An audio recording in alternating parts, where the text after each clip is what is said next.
Hello again.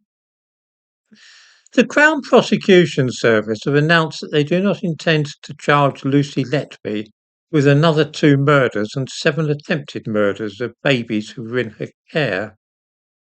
The police passed them a file on the supposed cases last year.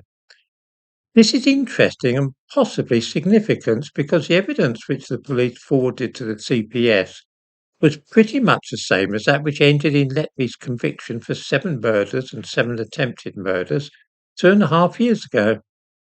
Since that time, there has been increasing doubt about the safety of those convictions, and it looks very much as though an appeal will be held this year against those other 14 convictions.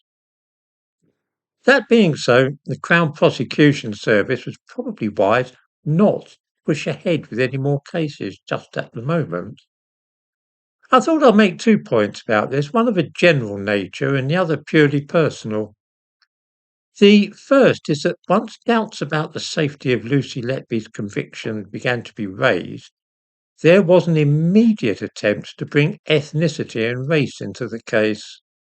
It was claimed with no evidence whatsoever that if she had been black, then nobody would have been worried about the convictions, and that the only reasons that people were trying to get her convictions quashed was that she was a white woman with fair hair and blue eyes.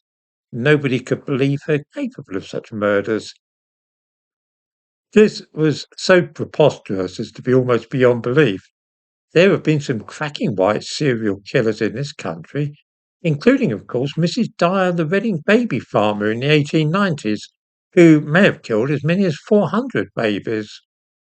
The idea that nobody could believe that Lucy Letby had killed babies because she was white was utterly bizarre. My personal claim to fame in the case is that I was the first person on record as raising doubts about the safety of Lucy Letby's convictions. I released a video on the subject on August the 21st, 2024, a day or two after the convictions, at a time that a lynch mob mentality was sweeping the country, with Letby the object of intense hatred. I was reviled in no small measure for suggesting that the trial hadn't gone correctly.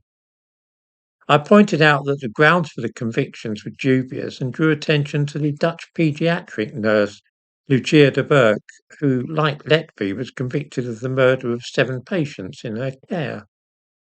She was subsequently exonerated. I urge viewers to read up on this case, which has many parallels to that of Lucy Letby. In the description to this video, I give a link to the video which I released on August the 21st, 2024, in which I cast doubt on the convictions, and I also give a link to the Wikipedia page about Lucia de Burke, which really will repay a little reading.